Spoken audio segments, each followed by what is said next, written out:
Hey everyone, it's Daniel Elwood and Robert Paul Johnson. We are the Last Nighters. You can find us at lastnighters.com and also on the Liberty Movement's YouTube channel. Tonight is episode 182 of the show. It's Sound of Metal. And if we're still on the air, because some of our pre-show bonus content and earlier stuff here might have been a little bit too risque. So if you want to listen to that, go to lastnighter.com/Patreon. But tonight we're going to be doing Sound of Metal, like I said, with a musician, libertarian anarchist, and friend, Rocky Ferrenburg. He has been our guest a couple of times in the past. He was on for Smallfoot, Gremlins, and the Clint Eastwood classic, The Mule. And I'm going to add him to the stream now, and we can say hello to Mr. Rocky Ferrenburg. Why don't you introduce yourself to our audience and remind them where they can find what you do, and also tell us about your new book that just came out. Well, I'm Rocky Ferrenburg, previous political candidate. I ran a show called the Noisemaker Podcast, where we interviewed independent and small-time bands and basically kind of gave them a platform to showcase their music. Been a musician for almost 2 decades now. I spent most of that time writing lyrics, and so most of the lyric books out there, songwriting books, they're like 300, 600 pages, even for a seasoned songwriter. It seems like you're kind of drinking from a fire hose. So I was like, well, I think it'd be really awesome to put out a very small, compact book that kind of breaks down the entry-level elements of how to write a song and how to kind of, get a jump start on it and learn all the different things you need to learn to kind of get started. So put out a basically pretty small 50-page book on the songwriting and called it the Fat-Free Guide to Songwriting. Oh, and Gremlins is still a better Christmas movie than Die Hard. Sacrilege. So rude. All right, I'm going to pull up. I just needed to be noted again. All right. All right, noted. He's still under that delusion. Rocky has not improved his opinion, even though he is older and supposedly wiser. He has not learned his lesson. Noted. All right, so for those watching, you can see the cover of Rocky's book in the one of the quarter panels here, because he's using that for audio. Wow. Yeah, we're gonna go main screen. Wow. And I'm gonna go main screen even harder. Whap again. There we go. We see the book there. And Rocky, is there a website where people can go direct to that, or should they go to our show notes page and click the link, and we'll get a 2-cent commission out of it? Yeah, of course. No, the only place we got it is available on Amazon. Publish it through Amazon. So go over there, snag it. I'll give you guys the link if I have it. I don't think I sent you guys anything yet. So I'm a horrible self-promoter like that. No, it's all right. I've got a Amazon affiliate link maker that pays us, the 1.5% of a percent that they pay these days. So, you sell the book for what, $10? We'll see like 15 cents. It'd be great. Right. Yeah, no, the paperback's $9.99. The ebook is $2.99. So okay, even less for us. Perfect. So buy the ebook to make sure that we can skimp as hard as we can. That's right. Skimp or harder. Like we were talking about before, I'm sure you can probably pirate it somewhere, like stealing the intellectual property, like we were talking about before. Hey, once it's out there, it's out there. Yeah, that was actually a good little moment there in the pre-show bonus content. So, the Patreon bonus content, highly recommended, everyone. It's usually, granted, it's usually just a couple of old guys, not as old as the president, but a couple of old guys trying to figure out technology, getting the sound work and all that stuff. But this time was actually pretty good. We actually had some substantive discussion previously. And we also had a guest appearance by Mike C. of Mechanical Dream Revolution on for a few minutes. And he's always a good guy. So highly recommend his stuff and also Rocky's stuff. Anything else before we get into our discussion about this here movie? I'm good, man. Let's do this. All right, motion carries. Yeah, Daniel, let's light this candle. Let's light this candle. All right, so I'm going to pull up the Google description here. Let's see if there it is. All right, it's even pulled up. And Robert, can you give me a whomp? Wow. Womp. Sound of Metal. There, that's even better. So people can see it on screen. That looks so good right now. All right. So I've been meaning to put the logo up on our podcast for, I don't know, almost a year now. And I never do it properly. So this is the first time. And I still don't think this was proper, but it's better than nothing. So you got to put it into your routine. There's got to be a sequence of events. And this is the time when you always do this. And you always do that. Well, it should be right before the Google description, right? Because that's a routine. But I'm not sure where to throw that in. I kind of want to reveal the show, but people already know what movie we're talking about just from the title of the episode. So kind of fucked there. But we could pretend people don't already know and pretend it's a big surprise. Robert announcing what the episode. What are we doing, Daniel? Womp. Oh, mind blown. Sound of Metal. It's kind of like the Pinky and the Brain ongoing gag, That's right. It could be an ongoing gag is that we suck. What movie are we going to talk about today, Daniel? Taking over the world. What we talk about every night. Taking over the world. That's right. I did it wrong. As per usual. All right. Well, here we go with the Google description, which is what I'll read to you now. So, Sound of Metal, available on Amazon Prime. It's an Amazon Prime joint. Got 7.8 out of 10 on the IMDb, 97% Rotten Tomatoes, 82% Metacritic, 92% of Google users like it. The description is very lengthy. A heavy metal drummer's life is thrown into freefall when he begins to lose his hearing. End scene. Came out November 20 of 2020. Director is Darius Marder.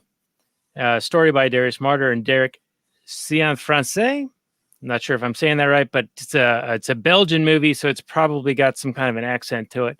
Budget of $5.4 million and a box office of $176,177. Ouch. Low bid. Robert, your take on the Google description and this movie. Yeah, this one, they make a lot of these kind of low budget movies that don't get any kind of media attention, don't get any kind of advertising push, and then they just kind of die on the vine. It's unfortunate, but this was also released mid-pandemic. That probably didn't help things either. It's a pretty good character study film. It kind of follows a fairly standard, hero gets adverse thing happen to him, seeks out a solution, decides to get it, has some regret, and deals with different issues along the way. It's watching it felt more non-standard though. It definitely took a little bit of turns. You're kind of used to the Hollywood way of solving problems, and this is much more of a real life kind of thing where there's this guy and he loses his hearing, and what does he do? He kind of learns sign language and he hangs out with deaf people, and he kind of comes to sort of accept his new life. But there's, every time you undergo this traumatic change, there's going to be some pushback, and he resists. He's used to his old life.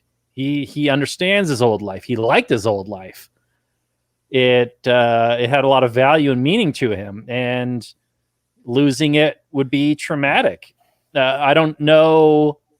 Have there been drummers who have lost their hearing and continue to drum? It seemed like you could still do it, right? You still feel the drums. It's not like Def Leppard style where you lose an arm, And then you could pre-record it though. But I mean, in the movie, he was having issues taking cues from the guitarist, the lead singer lady, and so then he didn't know what to play. But he knew the songs, but I guess it was just an issue of performing live. They could have probably worked something out between them to give him the cues to know what to play, because it's not like he couldn't play the drums anymore.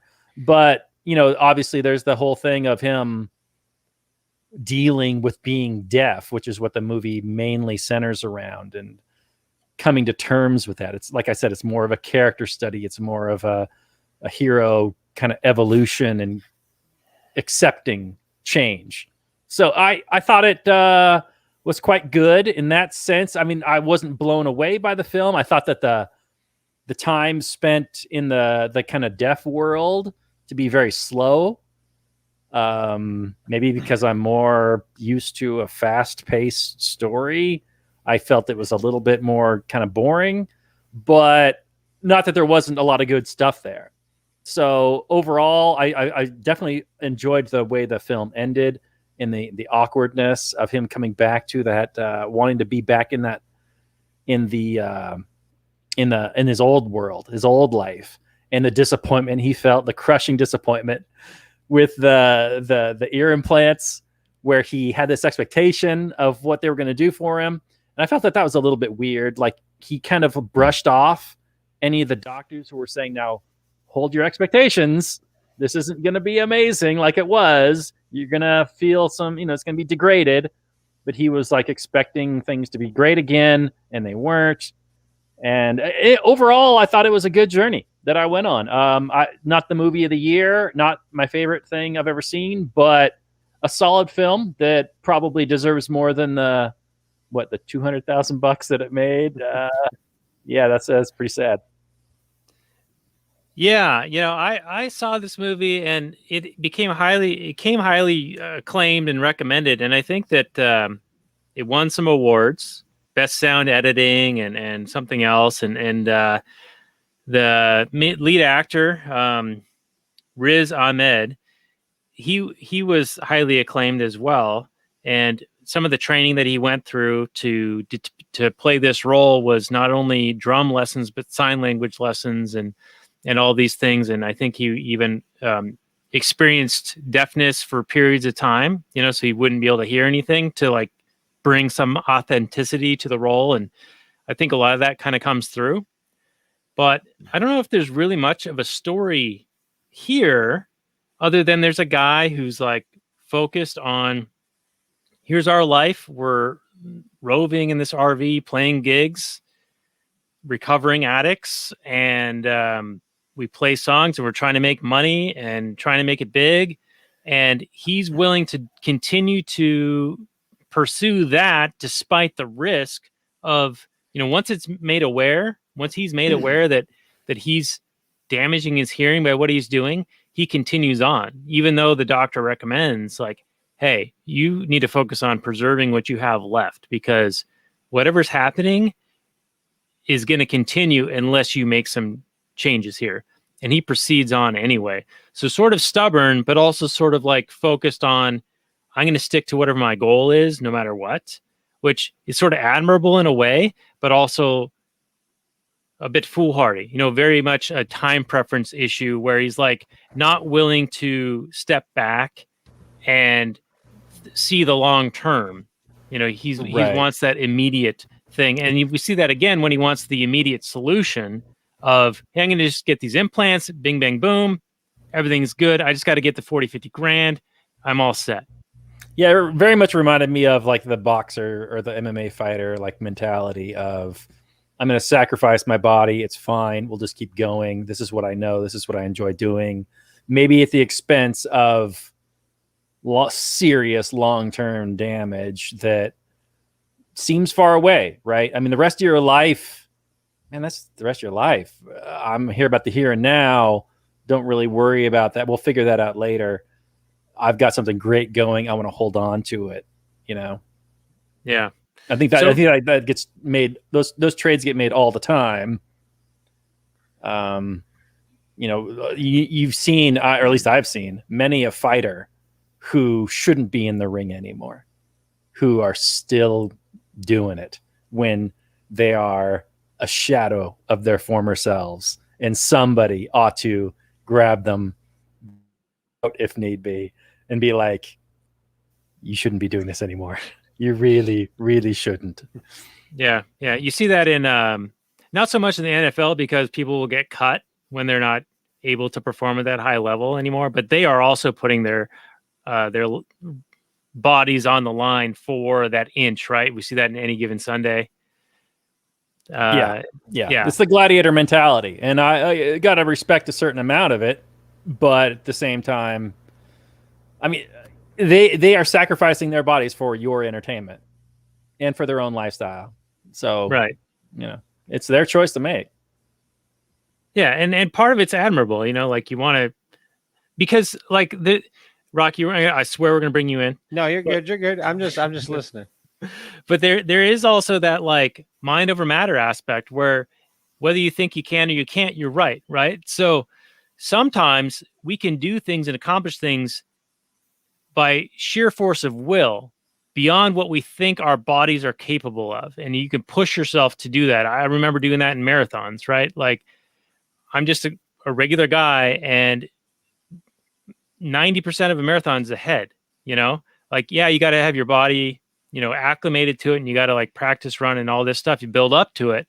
But when it comes down to it, like whether you think you can or you can't, you're right. Like you have to mentally push yourself to get past it, to go beyond what you think you could do. And I see that kind of as an element of these things as well. Like you want to prove you're tough, prove that you can take it on.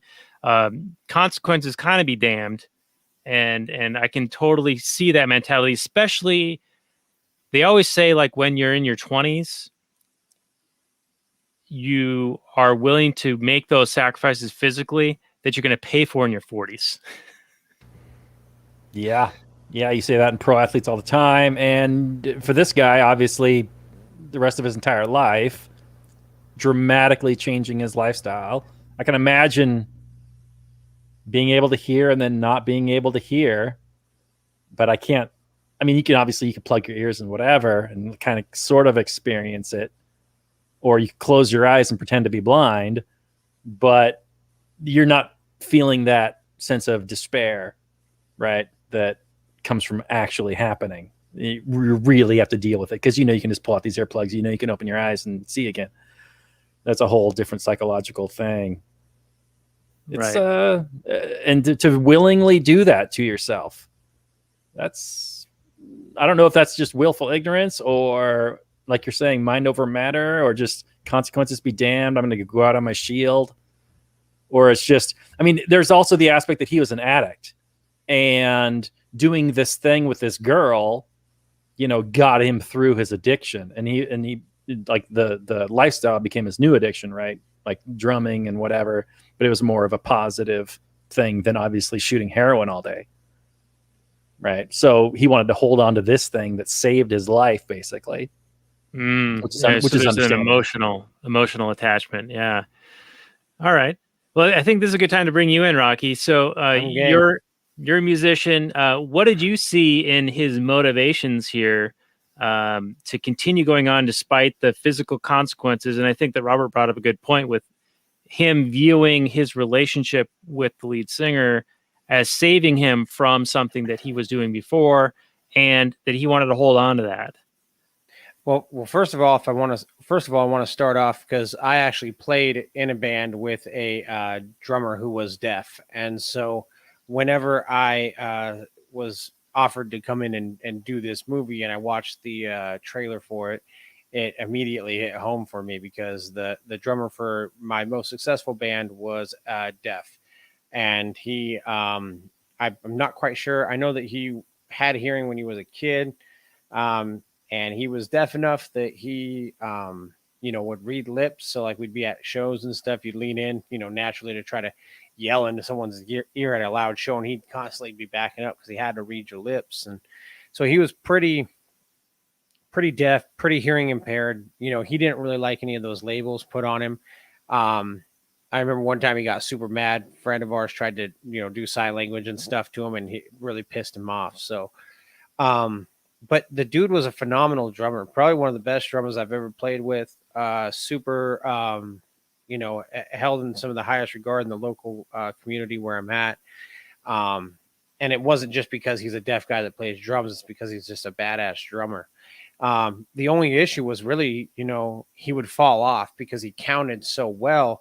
He would fall off sometimes, and it made it hard to, kind of get back on board.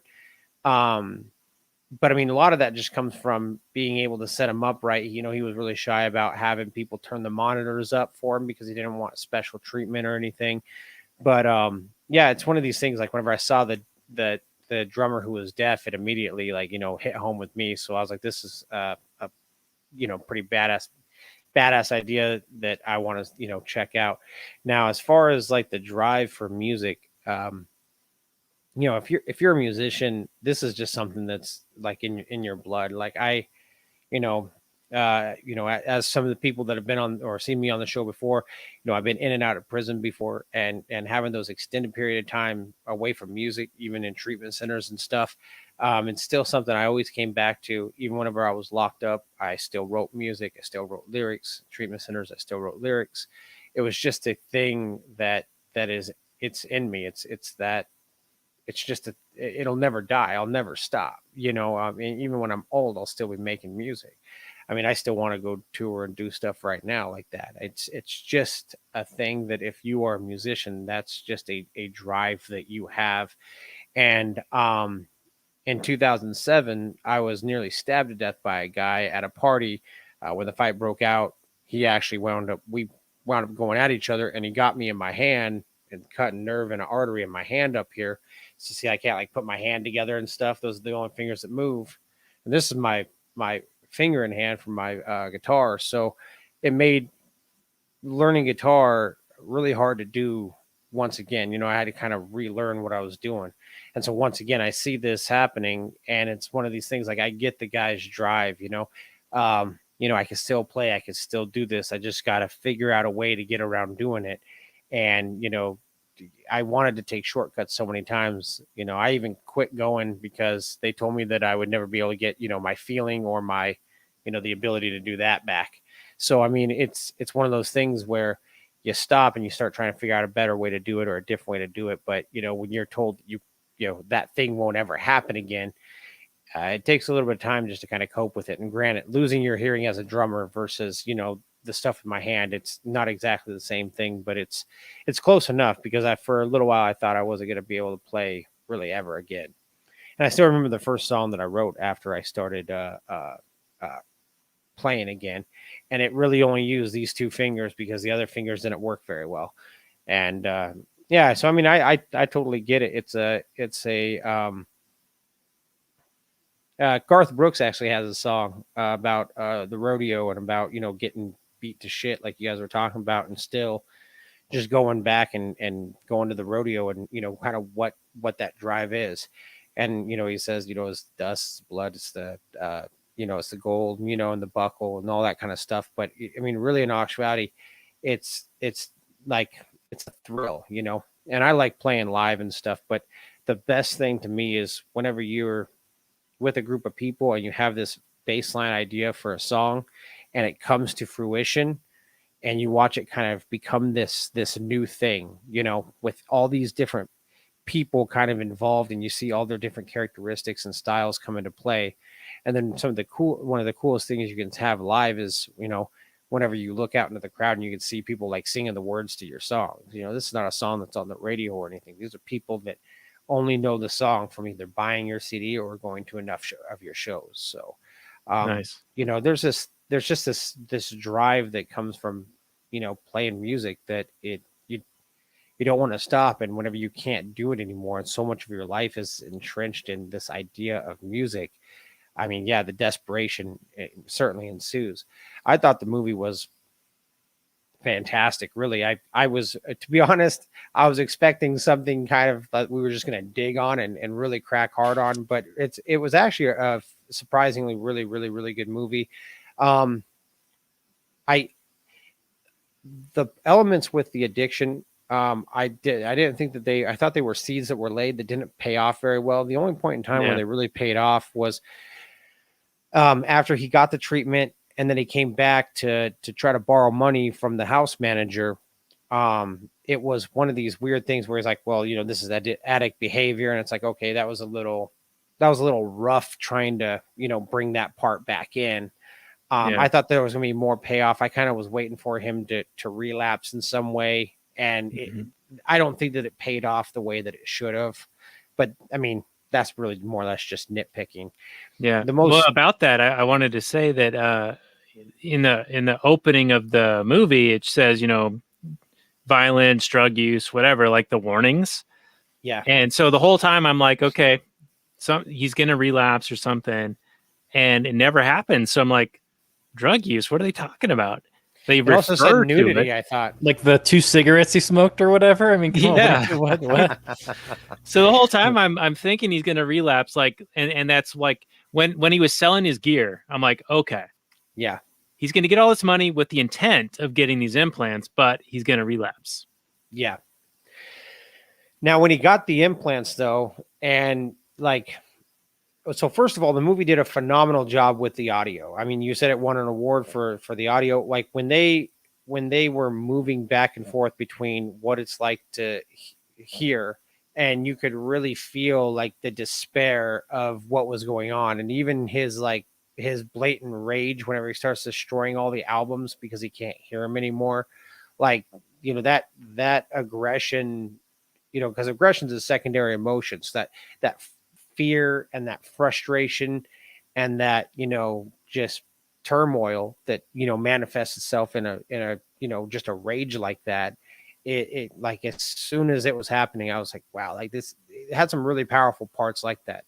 And the transition between being able to hear, I really liked whenever they were all sitting around the table. You have this whole deaf community, and it's going back and forth between what they can hear and what a person sitting at the table would hear. Right. And it was just it's these phenomenal moments where they really are able to contrast the two really, really well. And so I thought that whole part of the movie was executed really, really well. This might make me a terrible person, but when that dinner scene was happening and they were going through, the silent experience of it and then the not silent experience of it, I was like, damn, they're loud. I chuckled and I thought it was funny, but it was not necessarily it's funny because of the despair.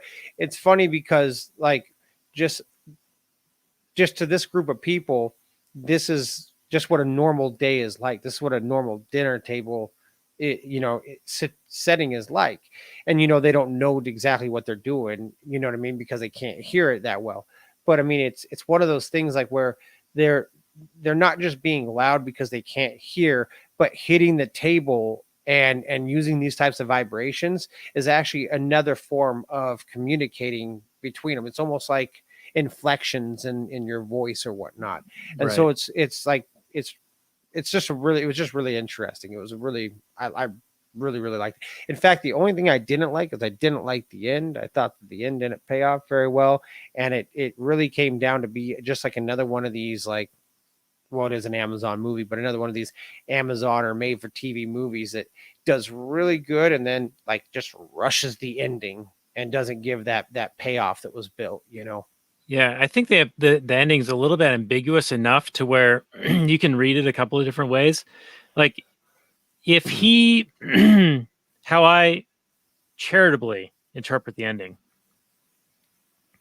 is that he goes to France and surprises the girl, and she'd been doing really well. And his presence being there again reminds her of their past situation, and she starts like having that nervous, self-harm kind of thing happening.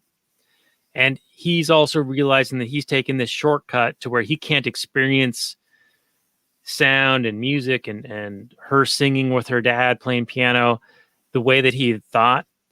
And so he ends up leaving to not go back. Like, he leaves that life and he's not coming back to her because he realizes that his presence is causing her harm. And then he also removes the implants to finally accept his new situation and adapting to it. And that was another question I wanted to bring up, was the approach by the guy who runs the house, where he's like, we don't view this as a disability. We don't view this as a thing to fix. We view this as a way to be, and I was torn on that because I'm like, well, there are certain things you can do, and you wouldn't just like not remedy, anything just because you happen to be in a certain situation, right? So I guess back to my point was like, if I read the movie as he makes the realization that he's causing her harm by remaining with her, and that he needs to accept his now being deaf, and then he's going to move out into the world, accepting this and moving on. I kind of view that as maybe a good ending versus him just being out there taking the things out just to like go for a walk, sit on the park, sit on a park bench, and then he's going to go back to the girlfriend's house and they're going to like try to, start their band up again or whatever. Well, yeah, I he wonder. No, go ahead. I was just going to say, yeah, of course he thought, he could go back and be around other people. And then he kind of came to this realization that he couldn't be around other people in the same capacity that he could before. And the thing I didn't like that is I don't think it sends the correct message, because once again, being around people that were deaf, they can be around people that aren't deaf. It's not like they have to be isolated from society like that. Now the ending I thought was him finding that, that being still moment that the house manager was talking about, because he kept telling him, you got to find how to be still. And that's kind of what I interpreted when he took everything off and everything was quiet. There was nothing happening. That was kind of that moment of still that he found. But when they're talking about not seeing it as a disability, I really relate, because I don't find substance abuse to be a disease at all.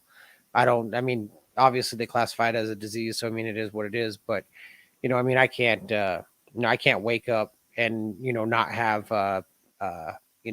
bipolar disorder anymore. I can't wake up and just not have cancer anymore. But I woke up one day and I just decided I wasn't going to stick needles in my arms anymore. You know what I mean? That there's a strong difference between what addiction is and what we typically deem a disease to be. And so once again, I don't live my life by this idea that I'm a victim and I have some kind of disease, and I think that that's a pretty powerful thing, a lot more powerful than people that believe that they have a disease of addiction. And I think that that's, in one case, that's very powerful for him to not believe that this is a disability.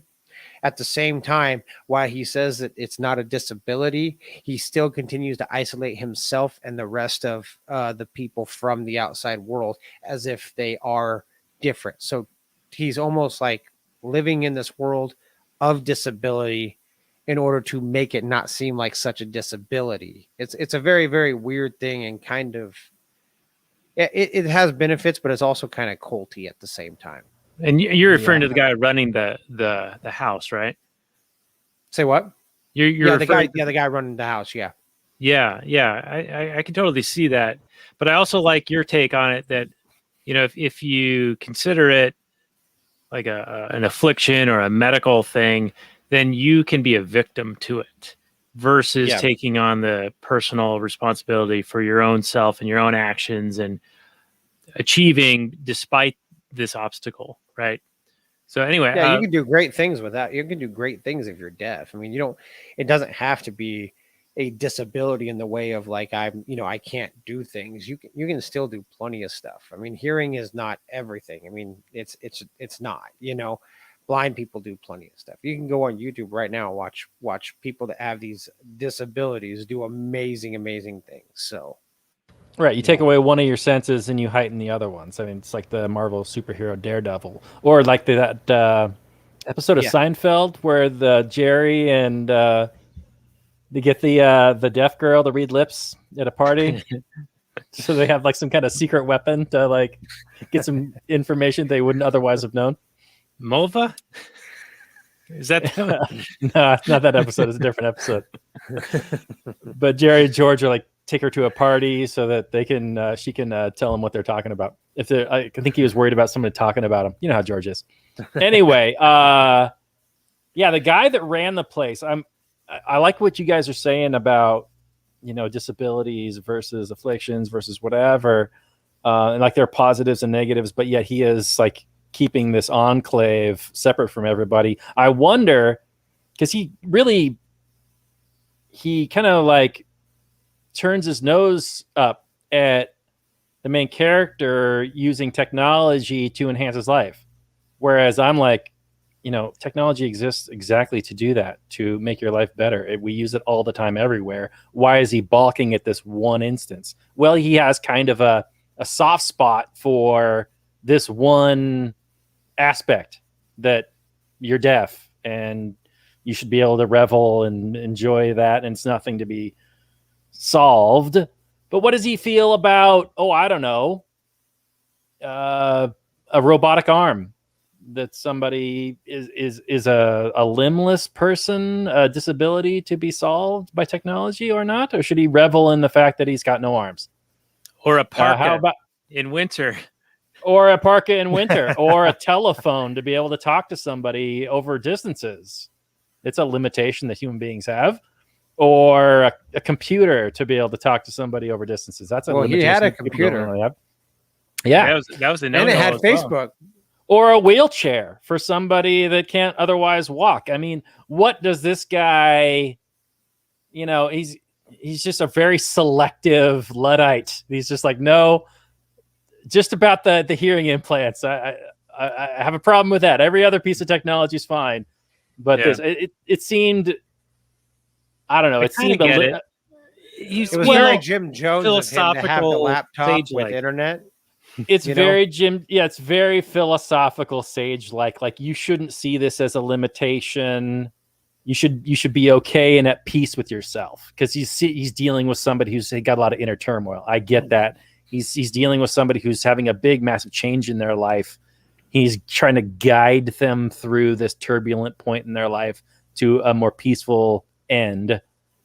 I understand that, but it still seems a little bit weird that, I mean, what if he gets to a peaceful point in his life and he's happy? In the movie, he kind of did seem that way. Like, he was learning sign language. He was interacting with these other deaf people. He was having a great time. Like, he was laughing and having a party, and like they were playing games, and he was really getting involved in the group and the community. And it seemed like he had, in the school, and he seemed like he had really kind of with a tattoo and all kinds of stuff. Right. He was kind of at peace with himself, and then he was like, and I still want to be able to hear. What's wrong with that? From my perspective, why not? Like, I know a lot of people will balk at like cybernetic implants and being able to enhance your senses that way or whatever. And I can understand the reasons why you wouldn't want to be able to have people hack into that or whatever, or turn yourself, transhuman or anything like that. But it's such a blurry line from using a cell phone to using the next step in technology. Why do you suddenly balk at this as opposed to that? He's like an Amish guy that is like, well, technology up until 1800. And then anything past that, that's my arbitrary year, 1800. That's the way the Lord intended it, to stop at 1800 technology. Anything past 1800 is bad. Everything before 1800 is good. The wheel, solid. I like it. Solid. Houses, fire, kind of fire, a little bit iffy. But automobile, internal combustion engine, no, bad. It's kind of an arbitrary thing. It doesn't make a whole lot of sense to me. Yeah, in actuality, all you're doing is combining horse and buggy and fire, and you make automobile. Yeah, exactly. You're already okay with those. Just take the next step. Yeah, well, I think you're right that he's selective about what he's accepting of technologically, but I also think that he's doing that sage-like philosophical thing. Like, this is the issue that this person and this group of people is dealing with that makes them different than before, than how they were before. And so this is the thing that I need to help guide them through. And here's the structure by which I do that. But he did that. Yeah, right. Yeah. I mean, for the most part, yeah, he already did that. I mean, I can understand him at the very beginning going, no. Here, you got to get okay with being deaf for now. But then once he had done that, and then he decided, well, I still want to be able to hear. Yeah, even after I'm totally at peace with myself, or somewhat at peace. Like, he was more at peace for sure. Mm-hmm. And then the guy was still like, nah, get the fuck out. If you're going to do that dumbass shit, fuck off. Yeah. It's like, really? You're not going to support me in my choice? He's like, no, you're being an addict now. Really? I'm addicted to being able to hear? All right, I guess. Well, no, I don't know. the whole addict thing comes from the behavior of selling off everything to achieve something, like because you're so obsessive and compulsive, you're so obsessed with something that you basically sell off everything. So he sold off everything, but then his idea was to come back to the guy who wasn't supporting this thing that he was doing, and then tried to basically beg him and prod him for money. And so, like, because see, whenever he's talking about, oh well, I can get the money from this, my girl's, rich dad and stuff, like the whole addict in my head, or the kind of reverse role of the addict would be like, well, then if you can get the money from him, then why the hell are you asking this guy who's running this house? You can just go ask her. Now you're like robbing Peter to pay Paul at this point, and how desperate he seemed, you know what I mean, at that point in time, like what was it, Super Troopers, desperation is a stinky cologne. And so I mean, it's one of these things like that behavior was there, and once again, that's the only time that addict stuff really paid off, other than the house manager basically being an alcoholic, so able to have that kind of relationship there, like that thing that makes them more tight. The whole place there was for deaf people who were also addicts, right? Which seemed like, did I miss that? Super specialized. Yeah. To me, like, the market provides, but man, I can't believe that there's a house for deaf people who happen to also be addicts. Well, checking some boxes he did drive 4 or 5 states to get there. Right. Yeah. And so maybe his sponsor maybe found a place that could help him with both issues. Yeah. The market did provide. They just put him out in the middle of nowhere and kind of made it a weird culty thing. Yeah. Now, movie-wise, I think that I would have liked to see more of the addict thing happening. Like maybe establish it more in the beginning, so we see some of the arc of his relationship with the girl, like gets him out of it, or we see a relapse, or maybe both things happen. But we just get allusions to it, and I think it loses some of its impact. Like you were saying, the payoffs just really aren't there. They try to draw this connection with the addict behavior of selling everything to try to achieve something, and then trying to like talk to people to get money out of them. And my brother, he went through a situation like that, and so he would sweet talk you and tell you anything you needed to hear, and how he was turning his life around, and everything was going to be great. And then he would get money or get whatever, and then the next thing you'd hear from him, he's back in the situation. And so it got to a point where we were just like, no, I don't care what you say. No, the answer is no. We're not going to enable this behavior anymore, And so, but if your brother, who was an addict, lost his hearing and wanted to be able to hear again, I don't think I'd go, this is like behavior nah, you wanted to hear again. Fuck off. Get out of my house. Get the hell out of here, addict. I know you. With I you know and you your help wanting deaf to hear again. I know you help deaf school kids, but get the fuck out. I could see, and maybe the movie could have gone here. I could see somebody using this as the reason I need the money, but I'm going to use it for this other thing. That could be, I could see that. Here's a that plausible, a little bit more, give me like, money. Yeah, right. Like the boy who cried wolf too many times, and they're like, no, this is just the latest scam. Or even if you are deaf, you're just going to turn around and inject it. So did she bail on him, or did she really have care and concern that she wanted him to get better? She left because she was convinced that it would be better for him if she wasn't there. I know what the movie did, but I'm asking because I mean, she's an addict. She can bullshit her way around anything as well. Was she fearful about her dream of becoming a musician and a touring musician, and that this was going to hinder it, considering the fact that she still went on and tried to do her own solo thing by using loop pedals and stuff like what he saw online? But did she basically kick him to the curb or did she really want him to get help? You know what I mean?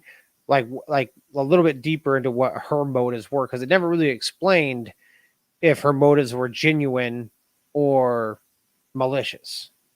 I mean, she did seem surprised to see him again, and there was like this almost going through the motions of Like, why? Yeah, like, why so are you good back? to see you. Oh yeah. That's how it very much felt to me. That was like, oh, I thought there you. was going to be another. Hey, I thought how's there it was going to be another going? man. I Yeah. thought there was going to be another man for sure, and there wasn't. But I really did think there was. So Yeah, that's what I thought. I mean, I've said this before, but a devoted woman is like a unicorn. They don't really exist. Most women, especially, I fully much expected her to have moved on. Especially And, after they made the point, like, wait for me. He said that to her, Yeah. you know, like, yeah. yeah. And we don't really understand. Did we? Is it said specifically in the movie how long he was there? I get the impression that it was Yeah. at least a couple months. Well, he learned sign language pretty fast, if that was the case. I mean, he obviously wasn't fluent in it, but he was able to communicate pretty well by the time he went and got the surgery and whatnot. Yeah, I'm And the guessing at least surgery- like 6 to 9 months, if Yeah. not a year. yeah, because he had to get the money and then the surgery, and then there was what, a 4 or 6 week wait. Recovery or something like that too. He had the recovery time too, right? Yeah, I think in the beginning, at least they say, well, this is going to take at least 2 months, but it seemed like it was longer than that. Anyway, Yeah. I don't know. But yeah, I mean, that's another thing that didn't quite pay off. They sort of set up this thing where, okay, she's leaving in his best interest, but then out of sight, out of mind. And then he goes and chases her. You think, okay, well, how does that play out?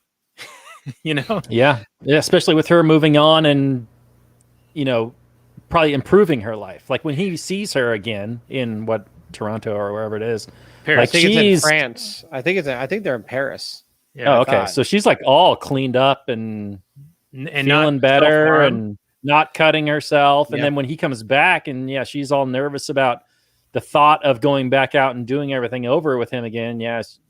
Like there's that obvious. Could be, and that could be it too. I mean, when I was in the treatment center, we had to do things like call each other out for like eating peanut butter when you're not supposed to, real knick-knacky BS. And it always seems so weird. Like, why, like, this is so irrelevant. Why would I even do this? And the whole idea is like, well, if you can't even in this controlled environment, if you can't even call this guy out for eating peanut butter when he's not supposed to, then whenever you're at the grocery store and you come walking around the corner and you run smack dab into your dealer and he says, hey, what's your number? How the hell are you going to be able to be assertive enough to say, hey, I'm not doing that? Or, you know what I mean? Get yourself out of the situation. More likely, even out of a fear, you'll just automatically snap to and give him the number unless you've exercised these muscles to be able to act a certain way. And so once again, you kind of see that fear whenever he shows back up, whether she wanted him to leave and get out in the first place, kind of get away from her, or if, because she was scared because he was acting out irrationally. Maybe she wanted to continue to do music without him because, it was apparent that he couldn't play, whatever the reason might have been. But yeah, whenever she shows back up and she's talking about him hurting himself and whatnot, definitely there's that fear, that I'm, or at least that's the way I perceived it, that I would be going back to doing those things. You know what I mean? Now that this guy's around, it's almost a trigger at that point. Right. Like that things would go back to the old ways, even if they would be different somehow. You don't know that. Yeah. It seems like there's all these areas where you could have explored and made more of a story arc, but then you end up making a 3 or 4 hour movie out of what, is really just a 2-hour movie. Well, you definitely could have went a lot of different ways with that. And I think that they tried to do a lot of that kind of stuff, or like his relationship. See, because they were harping on like his desperation to like even see her by the like I think they showed him going in and checking emails and stuff like 3 or 4 times. And the other thing that never paid off is he never caught him, like all that like looking and stuff and trying to like check to see if the guy was coming. Like there was never, like, you would thinking that like, okay, he's gonna get caught. You know what I mean? because or even maybe be mentioned at the confrontation at the table where he's like, you're acting like an addict, and here's the 3 things I've noticed. Yeah, but he just got away with pulling the wool over his eyes the whole time. So almost like, so the whole part, that whole section of the movie was made for him to be able to get a lens to the outside world. That's kind of the whole thing. So it almost told the story of what she was doing through the desperation, through like his eyes, you know what I mean? Through like the desperation of wanting to see what she's doing. And once again, that's another element that was just, I think, poorly executed. I think it could have been done a lot better. Yeah, but overall, I think I agree that this is definitely a movie worth watching, and the performance is strong. I think that maybe there's a couple of missed opportunities, but we're not the ones making the film; we're the ones talking about it. So, yeah, this movie definitely lives or dies on the performance of the main character, and I think he did definitely a solid job. I think he nailed it. I think he did a really good job. I think what you were talking about, he went and did some like drumming lessons, and really went. Those are some of the people that execute some of the best characters whenever they really go through the motions of learning about the character that they're playing versus just kind of I don't know, Tom Cruising it. So Tom Cruise is great. Does his own stunts. Jumps on couches. But anyway, we should probably start to wind this one down. We are approaching about an hour. Any final points or notes that either of you guys have? Man, I took 0 notes on this movie. So, yeah, no, I don't have any. Although I think we've had an excellent discussion. Yeah, I didn't take any notes on it either. I watched it one time, and then I watched some clips this morning. Whenever I got to work, I was going through my paperwork this morning. But overall, I think that there wasn't really a whole lot to kind of really dissect and really like go at it, especially for me. I kind of, as I was watching the movie, I was already picking up on the addictive stuff. I was already picking up on the stuff related to the guy that I had in my band who was deaf and played drums. I was already picking up on the musician, elements. And so it really was kind of, as I was going along, I was like, okay, that makes sense. Oh, okay, it should have looked like this, or this is what I would have done different, or I can relate to that. So all those things were just kind of registering as the movie was going. But yeah, like you guys said, I think the movie was really strong, and I think it was really strong because Riz, or whatever his name is, I would be excited to see him. If I saw his name on another movie, I'd probably watch it because he did such a good job in this movie. So I'm hoping to see him continue to do well because he did really, really good in that movie. All right, that seems like he could stamp a rating out of 10, maybe a number of toms and cymbals out of 10. So what do you give this? I'm gonna go with an 8. I liked it quite a bit. I think that the missed opportunities were there, and it is what it is. I think one of the things is that, like, made for TV movies, which is kind of what these Amazon movies and stuff correlate to nowadays. I'm just expecting that the market just get better. And while this movie does excel above and beyond most of them, I think that, just because it's better, it's not as big of a piece of shit as the rest of these movies that come out. I can't sway it too far that way. I think that there was some missed opportunities that would have made the movie a lot better, but definitely an 8 out of 10.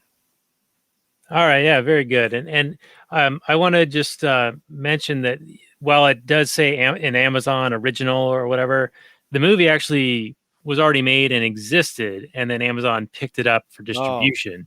So it's not like Amazon said, "Hey, filmmaker guy, make this movie," or pitch us this movie and see if we want to promote it. I'm pretty sure it already existed and had been screened and all those things. And then they were like, "Okay, we're gonna." Well, that is definitely an 8 out of a 10 if it wasn't a made for TV style movie, because that's exactly what I interpreted the movie to be. Wait, wasn't it a foreign movie though? Yeah, it was the Belgian filmmaker. I think the scenes that are supposed to be in Europe are or supposed to be in Paris, or shot in Belgium. And a lot of it's all shot in New England, Massachusetts area for the U.S. portion. And I also think I was reading a little bit about it on the Wikipedia, which I could post that on the show notes page. But they did not shoot it concurrently, or consecutively. So it was like a couple of days here and there over the course of several months. And so you can imagine, there are time jumps in the movie. Like, he's at this place for several months. So him having like different lengths of hair and having his like blonde hair kind of grow out and all that is like kind of blends right in with that. And I think that worked along with how they shot the movie, just spread out over time. The one other point that I'd like to make is that the whole scene where they had him in the room just to write and be still. That whole scene was I really personally liked. I thought it was really cool because being in treatment centers, they have you do all different types of weird, what would the right word be? Like weird exercises, like for rituals almost. No. So there was a point in time where they limited the way I could talk. So basically, they tried to say that I danced around topics too much, and I would basically try to circumvent any type of responsibility for my actions by basically trying to give people like a runaround by talking. And so the idea was, well, you can only limit your sentences to 10 words, basically an exercise. And in order to, it's not like you're going to be punished physically or anything if you don't do these things. But in treatment centers, if you want to progress through the program, you have to, you have to play the game, So, and then they also added in there that I needed to use, at least in one conversation, I had to use an I feel statement in order to gain more connection with feelings. So I actually had to carry a feeling sheet, and I had to open it up and basically pinpoint feelings. I couldn't just use bad, sad, mad, glad, nothing like that. So once again, whenever they have them doing these things, it's like once again relatable. Like, oh, okay, there's some other meaning behind why they're having him do this. It's not, hey, just sit in this. We're just going to lock you in this room with a pencil and a notepad. You know what I mean? Right. Okay. Yeah, that makes some sense. And it's almost like they sort of make you do these things that feel kind of dumb or degrading. And you could definitely feel that he felt that way. Like, he even says, like, this is stupid. What am I doing? Yeah.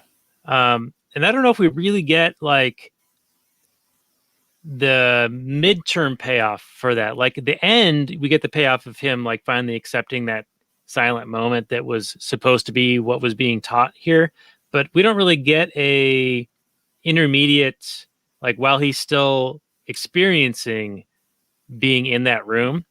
Yeah, there's no arc in it. There's I deny it and I accept it. Yeah. Right. Yeah, there's no midpoint, I guess. So anyway, that's my take on that. That was just another point I just thought of too. So I figured I'd throw that out there. All right. So Robert, you got a final summary and review in you, and a number of toms and cymbals in your kit.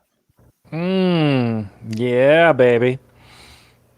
So, Sound of Metal. It's definitely I think it's a character story that's going to hit you harder or softer based on your own personal life experience. If you're someone who has experienced great loss, or if you've become disabled through no fault of your own, or maybe through your life choices, it's definitely going to, I think, resonate more with you. Although, to some extent, we can all identify with loss, of course, if you've been on this earth any amount of time. But I think it's going to hit you harder, like Rocky has said, as it's, he's had personal experience with addiction and the music scene, and not being able to, compose like you otherwise normally would, even though it's like this part of you, it's part of your artistic expression that you have to get it out of you. It's a personal story. You really get a sense of his emotions. The main character, the actor, does an excellent job of portraying that. Like you guys were talking about in that sitting room where he smashes that donut. and he's punching that donut. And I was like, yeah, fuck that donut, man. I totally get that. I completely understand where you're coming from. You're sitting in this room and you got this donut and you're just going to smash the shit out of it. And then he puts it back. And then he's like, oh, okay, that was stupid. Smash it again. Smashed it. I smashed this donut I was going to eat. Yeah, okay, that was dumb. No, he's like, smashed it a second. I was right the first time. Smash the shit out of this thing. It's that addict behavior. Yeah, so yeah, I mean, I haven't been addicted to drugs, but I've been addicted to other things in my life. I do understand somewhat. I haven't been through any kind of a rehab, so I don't know those kind of silly exercises that they put you through. But I definitely felt his frustration. I felt his anger. I felt, his sadness. I felt a loss. And I felt the loss of, it's kind of like those war movies where you're still in love with this woman, but now she's far away from you. Like we just did a movie Jarhead where a main character, or not the main character, but the main character, he's like worried about his relationship with his girlfriend because she's all the way over there and he's all the way over here. And is it still as strong as it was? And they get information about, what these girls are, are they spending time with X, Y, and Z? He's hearing stories about this man that she's talking to. He's like, what's going on there? Why am I hearing these stories now? And I've, that very much hit home to me. One of my relationships shortly before it ended, I started hearing stories about a coworker. And I'm like, okay, what's going on there? Oh, okay. I keep hearing this story about this guy. And she ended up ending it with me and going out with that guy. So yeah, it's very relatable and definitely a worrisome thing for anybody. But so yeah, I found ways to relate with the story. It wasn't. I didn't hit me as hard as it hit Rocky. I can understand his score of an 8. I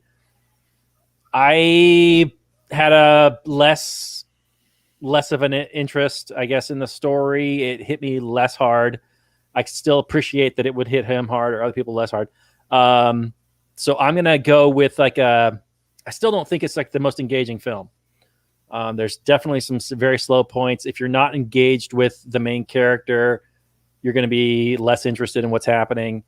And there was just enough not happening, less interesting things happening that I lost my interest for a significant part of the film.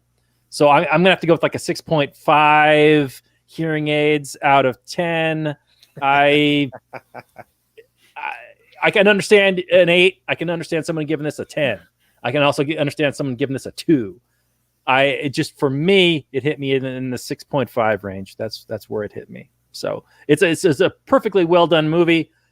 I just think it's not for everybody. Yeah, I think that this is very much a subjective take. Like some people are going to hate it, some people are going to love it, and there's going to be some in between.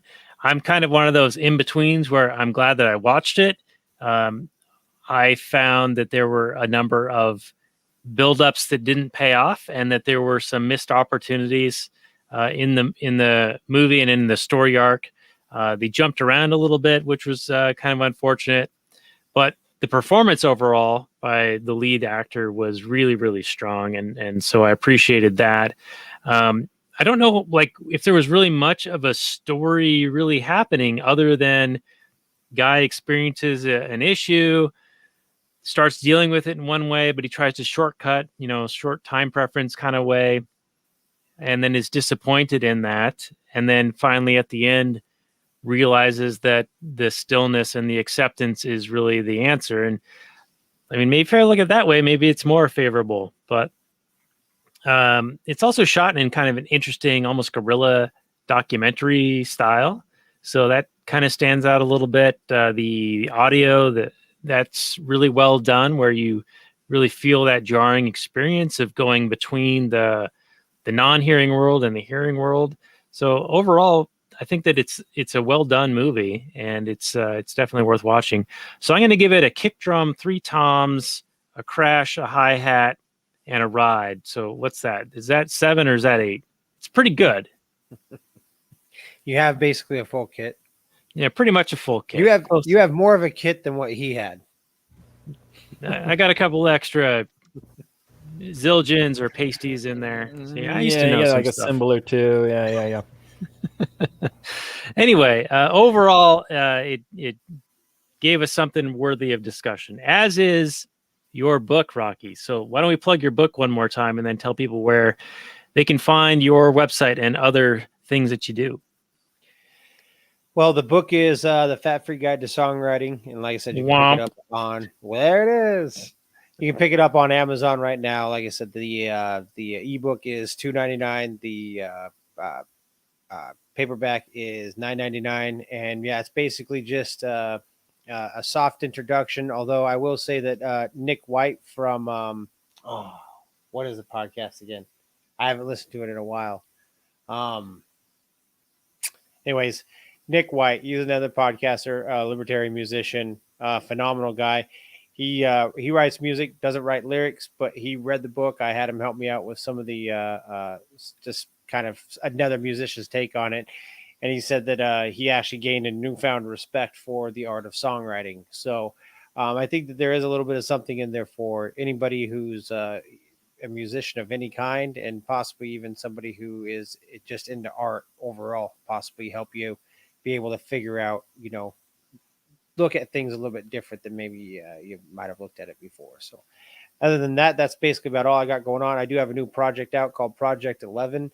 That's project with 11. The L is replaced with 2 1s. We released a cover, like a groove metal cover of Jump Around. We'll get ready to release some other stuff too. So go ahead and go check that out. That's on all streaming platforms as well. So.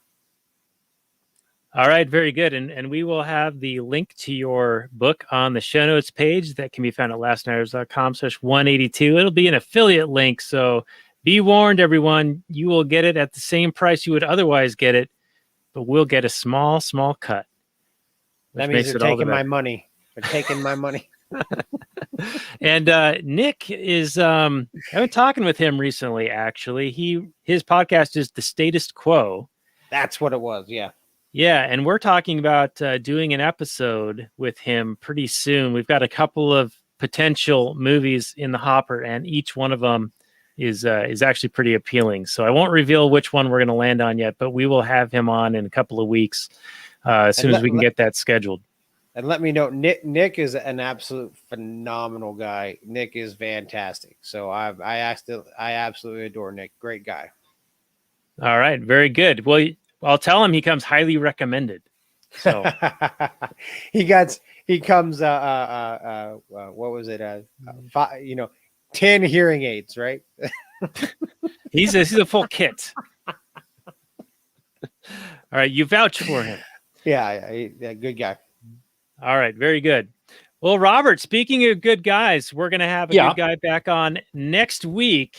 Sweet. In honor of Pride Month. We're going to slip in the back end of Pride Month here. Nice. A little ditty called The Birdcage, starring Robin Williams and Nathan Lane. And this will be with James Gentleman, the great James Gentleman of Blackbird podcast. And we were very good with him a while back, and he was on for High Rise a while back, which was a very, very good episode for not a very, very good movie. If I recall, Birdcage takes place in like Miami. Sounds about right. So there should be some tan individuals there. So I'm looking to see some of my fellow people. That'll be nice to be among, my people. See some representation on screen. That's how I identify. That's how I validate myself. So to Tanfinity and beyond, baby. All right. You're keeping up this shtick. That's all right. That's okay. This is my new reality, Daniel. I don't have a choice. Such good stuff. All right. Well, hey, there's more great content like this coming up in the Kathleen Turner Overdrive, also available for Patreon supporters. Go to lastnighters.com/Patreon. And let's listen to Robert for a couple of other ways that you can support the show right about now. My funk soul brother. Shit. Okay, I can make something up here.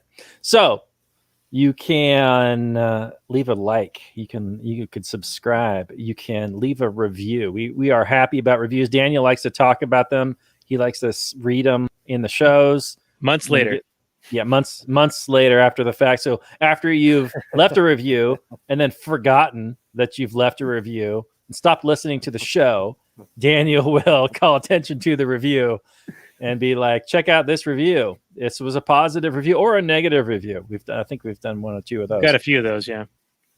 But those are always fun. No matter either way you swing it, we enjoy that kind of content. So that is definitely a way you can support the show, or you can even go to the Patreon and throw us a few shekels. Anything that would otherwise loosely fall out of your pocket and you wouldn't notice, you can throw it at us. That's right. So long as you've got some money left over after filling your gas tank or trying to buy a piece of lumber, we're happy to accept it. Oh, we're only talking to the rich people out there. That's Nice. right. And just the change. We accept any kind of currency, Bitcoin and lumber. Yeah, we'll take lumber. That's right. That's right. We'll take your wood. Next week, Birdcage, everyone. And with that, we'll say goodnight from last night. Peace out.